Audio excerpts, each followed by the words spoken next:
चलिए इस बार love me and hate me में कौन सा स्टॉक है ये जानने के लिए सीधे चलते हैं हमारे दो सहयोगी आशीष और नुपुर। बताइए कौन सा स्टॉक है। और लव मी हेट मी तो समझ में आ रहा है, आशीष को प्यार है और नुपुर को पसंद नहीं है। स्टॉक का नाम मैं आपको बता देता हूँ, डिक्सन टेक है जो स्टॉक का नाम है। इसका देखिए सबसे पहला तर्क और बड़ा तर्क ये है कि भारत में अगर आप देखें तो जो इलेक्ट्रॉनिक मैन्युफैक्चरिंग में काफी बड़ा नाम है, बहुत ही डाइवर्सिफाइड पोर्टफोलियो है।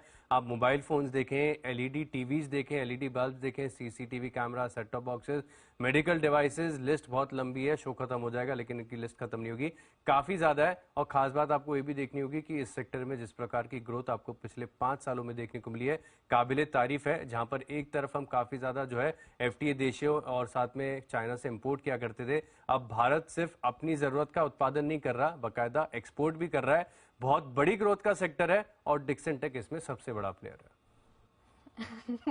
आशीष, इतना प्यारे डिक्सन से तो मैं नंबर्स रखती हूँ अब सामने। कंपनी के जो क्वार्टर 3 के नतीजे आए थे वो काफी कमजोर थे और जो गाइडेंस कट किया था उसके बाद प्यार तो क्या इकरार, ये वर्ड ही यूज नहीं कर पाएंगे स्टॉक के लिए। 15,000 करोड़ से घटा के 12,000 से 12,700 करोड़ का FY23 का गाइडेंस किया, काफी बड़ा कट था। 4 से 5% के मार्जिन बनाती है कंपनी, वैल्यूएशन चाहिए 70 के। कैसे आप प्यार कर सकते हो स्टॉक से? देखिए प्यार तो करना ही पड़ेगा क्योंकि मैन्युफैक्चरिंग और खासतौर पर कॉन्ट्रैक्ट मैन्युफैक्चरिंग में 4% के मार्जिन मिल जाए तो इससे अच्छा कारोबार हो ही नहीं सकता। मैन्युफैक्चरिंग कंपनियां तो 1-1, 2-2% के मार्जिन पर काम करती है क्योंकि डिमांड की ज्यादा हेडेक नहीं है। ऑर्डर मिलेगा तो उत्पादन करेंगे, नहीं मिलेगा तो देखेंगे। लेकिन आपको इस स्टॉक को सिर्फ एक तिमाही के आधार पर नहीं देखना चाहिए। एक आध तिमाहियां कमजोर होंगी, खराब होंगी, साल भर नतीजे कमजोर आ सकते हैं, लेकिन लंबी अवधि में देखिए कि भारत अगले 5 साल में चाइना का कितना बड़ा मार्केट शेयर कैप्चर कर जाएगा, इसको भी आपको इग्नोर नहीं करना चाहिए। अच्छा, तो जब तक ऑर्डर्स नहीं मिलेंगे तब तक रेवेन्यूज में नहीं आएंगे। और आपने कितनी बार ये लिंक करी है कि मोबाइल के एक्सपोर्ट्स अब कम हो रहे हैं तो क्लाइंट ही नहीं आ रहे, एक क्लाइंट पे के भरोसे ये कंपनी चलती है। मोबाइल सेगमेंट जो बड़ा है इस कंपनी के लिए, उसमें अगर देखेंगे तो 42% की गिरावट थी और इनफैक्ट उसका भी गाइडेंस कंपनी ने काटा है FY23 का। पहले 450 से 500 करोड़ का रेवेन्यू का जो टारगेट था वो घटा के 350-400 करोड़ कर दिया। तो एक बहुत बड़ा सेगमेंट का जब रेवेन्यू कट होता है, जब क्लाइंट्स नहीं आते, क्लाइंट्स में इतनी ढिलाई होती है, नए क्लाइंट्स नहीं एक्वायर कर पा रही है, एक्सपोर्ट्स कम हो रहे हैं, तो मैन्युफैक्चरिंग बढ़ा भी लेगी तो बेचेगी कहाँ? देखिए आप एक्सपोर्ट कम होने की बातें कर रहे हैं, जैसे कि मैंने अपने पहले तर्क में कहा था कि भारत अपनी जरूरत का 90% मोबाइल फोन इंपोर्ट किया करता था, आज हम एक्सपोर्ट कर रहे हैं, काफी बड़ी बात है। और बाकी की भी इलेक्ट्रॉनिक्स में देखें तो सिमिलर स्थिति है। खास बात आपको ये भी नोटिस करनी चाहिए कि जिस प्रकार से सरकार का फोकस है लगातार, सरकार के फोकस का भी फायदा मिलेगा क्योंकि PLI स्कीम में जितने में भी देखें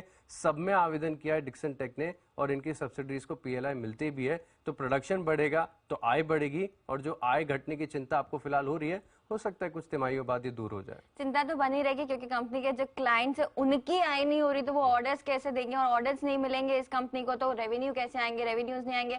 ऑलरेडी 3 से 4% के मार्जिन से तो बहुत डिफिकल्ट रहने वाला डिक्सन के लिए।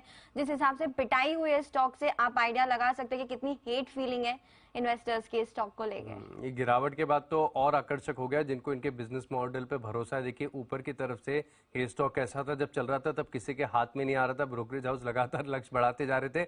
अब करेक्शन पर मिल रहा है तो सबको नेगेटिव ही नेगेटिव दिख रहा है, लेकिन आपको एक बात नोटिस करके देखनी है, स्टॉक ऊपरी तरफ से 57% नीचे मिल रहा है। और अगर आप भारत में मैन्युफैक्चरिंग की स्टोरी पर भरोसा करते हैं तो स्टॉक के ऊपर भी आपको भरोसा करना ही होगा। 57% की डाउनसाइड यहाँ पर ऑलरेडी देखने को मिल रही है। अच्छा बार्गेन बाय हो सकता है, जिसके चलते आप देखें जेफरीज खरीदारी की राय दे रहे हैं और लक्ष्य दे रहे हैं 4,840 रुपए का। ऑलरेडी आपने गिरावट की बात करी तो रिपीट नहीं करूंगी, लेकिन वैल्यूएशन जरूर बता देती हूँ। 55 टाइम्स पे ये ट्रेड करता है स्टॉक। 18 से 20% प्रीमियम वैल्यूएशन है इसके खुद के 5 ईयर एवरेज निकाले तो। और जिस हिसाब से एक साल में स्टॉक में गिरावट हुई है, स्टॉक स्प्लिट भी कर लिया, सब कर लिया, हाथ पैर मार लिए, लेकिन बाउंस बैक तो दिख ही नहीं रहा। इसलिए शायद क्रेडिट स्विस ने स्टॉक को डाउनग्रेड किया था। न्यूट्रल की रेटिंग है और लक्ष्य देखेंगे ना तो काफी ज्यादा घटाया था, 4,500 से घटाकर 3,300 किया था। तो कोई रिबाउंड स्टॉक के लिए नजर नहीं आ रहा है जी।